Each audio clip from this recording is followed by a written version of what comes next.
What's up, guys? KD3 here, and today I'm going to share with you guys who I think the best party members in Persona 3 Reload are now that I've beaten the game. I'd like to share my thoughts with you guys regarding that because I've been asked quite a few times in my stream who I think the best party members are. So I'm going to let you guys know today. With my vision, I'll guide you all to victory. Sounds great! So I'll let you guys know what my endgame team was. My endgame team was Yukari, Aigis, and Ken. Now, you could just leave right now and just go with that, but I think it would be better if you listen to why I had each character in my party. That way you get an understanding of what I was looking for when I formed my team. So first of all, let's talk about Yukari. Yukari, in my opinion, is a staple on the team and probably the best party member in the entire game. She does so well at her job healing. She can cure all ailments, heals very well, does decent damage, and can reduce the enemy's accuracy and evasion. Very good. On top of that, her combat characteristic makes it so that her healing spells only cost 25% of what they originally cost, which helps her build her Theurgy gauge very quickly. Theurgies are also very good. Cyclone Arrow is good. Tranquility is also very good. Next magic attack does double damage for all allies. With the right party members, this is just an amazing Theurgy. So next up, we have Junpei. I did not use Junpei that much, but he's a solid pick. His combat characteristic and his Theurgy, they rely on criticals, and the combat characteristic helps him get crits more. My only flaw I see in Junpei is that his actual moveset does not support the playstyle. Like, he doesn't have moves that give him higher crit chance or anything of that nature, which he doesn't really need because of the combat characteristic. But if he did have those to like really show that that's supposed to be his playstyle, I think it would help a lot, and it would move him up a lot higher on my priority list. His Theurgies are also pretty good, especially his Blaze of Life. Does massive fire damage while ignoring resistances, and it fully restores the user's HP. So if you're about to die, it's a nice option to use, but it only heals him, so it's a bit selfish. So you could take that into consideration. But I think without his moveset being more supportive of landing crits, I think he lags behind some of the others a bit. Still an amazing party member. I think you can make anyone work in this game, but there are definitely some differences that make other party members stand out. So next up, we have Akihiko. Akihiko's pretty good. He's got a good move set. He can debuff. He can do really good damage. He can shock people. He's pretty good. The reason why I don't use Akihiko is because his combat characteristic and his Theurgy kind of support a selfish playstyle. So what I mean is, he gains Theurgy by buffing himself. Sure, he has skills that let him buff the entire party, but it's mainly him that you want to buff if you want to boost the gauge. He also has buff amp for his combat characteristic, but the thing is, it only applies to himself. It doesn't apply to the whole party, so I feel like it's not as great as it could have been, and that's why I don't have Akihiko on my team personally. He's got some very good Theurgies, so like I said, he's a solid pick, but his selfish playstyle makes it so I don't really put him on the team. Next, we have Mitsuru. I'm kind of conflicted with Mitsuru. Like, I love her so much. She's so amazing. But she's got a couple of glaring flaws that make her frustrating to use sometimes. First of all, let's look at her moveset. Her moveset is absolutely amazing. She can deal crazy damage. Her characteristic makes it so that she can inflict ailments pretty easily. And combine that with her amazing moveset, it's so good that I couldn't find room for freeze boost, so ailment boost had to do. I wanted freeze boost and ailment boost, but I didn't have room for it considering how she works and stuff. The reason I have ice break, see, this is part of her flaw, is that I ran into a lot of situations where Mitsuru could not do anything against the enemy because they just resisted ice in some form, and it made it so she just had to sit there and debuff the enemy consistently, which is still good because she could build Theurgy that way. But the fact that she wasn't able to fight was extremely frustrating, so I have to keep Ice Break on her. For a lot of enemies, it takes Mitsuru a turn to actually get into the fight because she has to use Ice Break in order to just be able to attack, and it's frustrating. If you can deal with that, she's definitely got one of the more powerful, if not the most powerful moveset in the game out of all the party members. And on top of that, she has a phenomenal theurgy. Not this one. This one's amazing, but this is the one right here. Blade of Execution. It lets her do massive almighty damage while also casting Debilitate on an enemy. That is amazing. Mitsuru could definitely be a staple if you want her to be, but I usually have her as a backup just because you have to cast Ice Break on a lot of enemies for her to just get into the fight, and that's kind of frustrating. So I don't really want to deal with that all the time. I love Mitsuru with all my heart, but time is of the essence, and I don't want to be wasting turns just so she can play the game. Next up, we have Aigis. Aigis is my personal third. So Aigis, she just outputs crazy damage. She's got Mataru Kaja, she's got Muraku Kaja, so she can buff the whole party. She's got Dakunda for nullifying debuffs.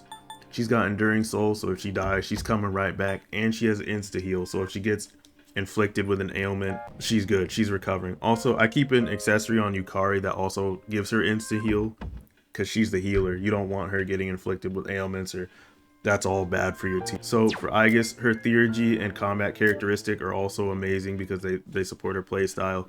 To build her theurgy, you just have to use physical skills, and her combat characteristic just gives her more physical damage. So she's dealing a ton of damage. She also has the coolest theurgy in the game, Maximum Firepower. It's nothing special, but it does a crazy amount of pierce damage while ignoring resistances. But in terms of looks, it is definitely the coolest theurgy in the entire game. Next up, we have Ken. Something a lot of people get wrong about Ken is that they say that he's a replacement for Yukari, which I do not think is true by any means. Like, sure, he can heal, but he can't heal as good as Yukari. He can't cure ailments.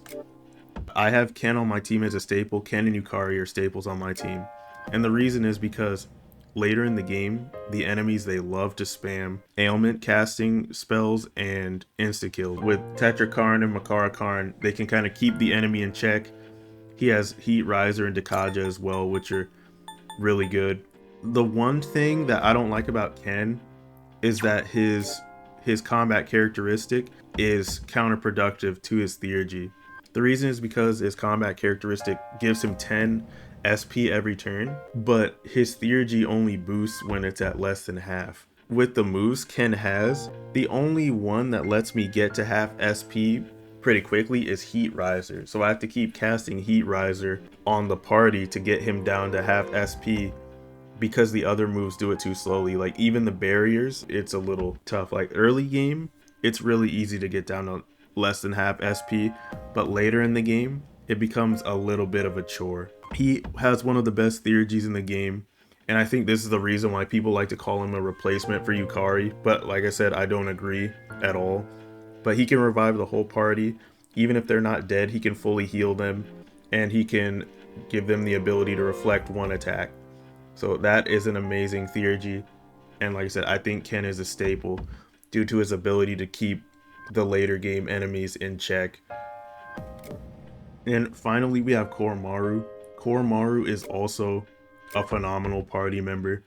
He does coverage extremely well. He does Dark Fire and Slash.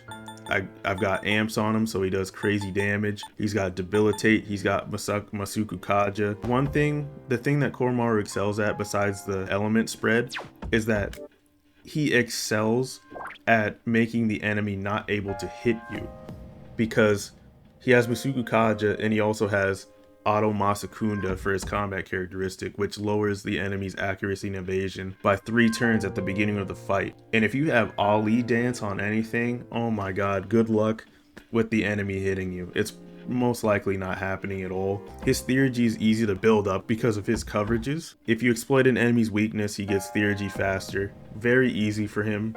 He's also got some really good theurgies like Hound of Hades, severe dark damage to one foe while ignoring resistances, and Power Howling, which gives all allies the ability for their physical attack to do double damage. So pretty much charge for the whole party. Koromaru, definitely phenomenal. Him and Ken have had a huge step up from their characters in Fez, which were a lot more frustrating to deal with because they just had to rely on insta kills, but now they're much better. Something that I almost forgot to mention about Koromaru is that he's a great fit for any team due to his theurgy as well as his move spread. He would benefit a lot from someone like Yukari's theurgy that doubles magic attack, and he can also buff physical attackers with his own theurgy. And Fuuka's Fuuka. So, in my opinion, if we're to talk about who's the best, I use Yukari, Ken, and Aigis. Those are who I prefer to use. For Yukari and Ken, I feel like they're staples and should not be swapped out at all. You don't have to do this, but I think this is the best way to set up your party. As amazing as Aigis is, I think your third can be swapped out with whoever you feel like having as your third. You don't need Aigis. I just keep her because she does insane damage. I like seeing big numbers. I like seeing big damage. I like seeing bosses get wiped out fast. That's why I keep Aigis. You could easily swap her out with Koromaru. Koromaru's just as good, if not better than she is. Mitsuru's got the potential, you just have to set her up a little bit, which is kind of frustrating, which is why I don't deal with it. I love Mitsuru, but like I said, time is of the essence. Akihiko and Junpei, they're solid, but they're just not as good as Yukari, Koromaru, Ken, Aigis, and Mitsuru in my opinion. They're still good though. There's nothing wrong with having them in your party at all. If you were to ask me what I think the true optimal team is for this game, I think it's Yukari, Ken, and Koromaru. I think they all help each other out amazingly. Yukari and Ken excel at keeping late game enemies in check with their ailment and insta-kill spam. Koromaru can make it much harder for enemies to hit you. Ken's got Tetrakarn and Makarakarn. This team makes it really hard for the enemy to hit you in general. Yukari has Masakunda. She can reduce accuracy and evasion that way. Her theurgy makes it so that they all benefit with double magic damage.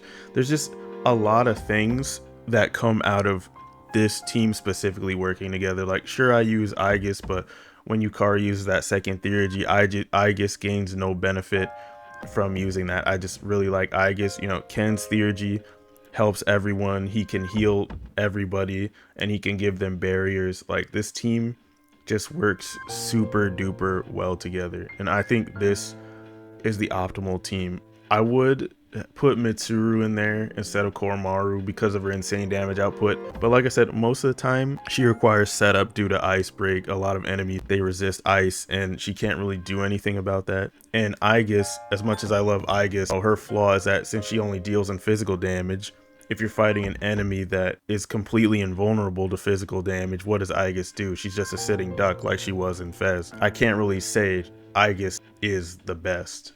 I'd say Yukari, Ken, and Koromaru is the optimal team for this game, in my opinion. Anyways, this is KD360.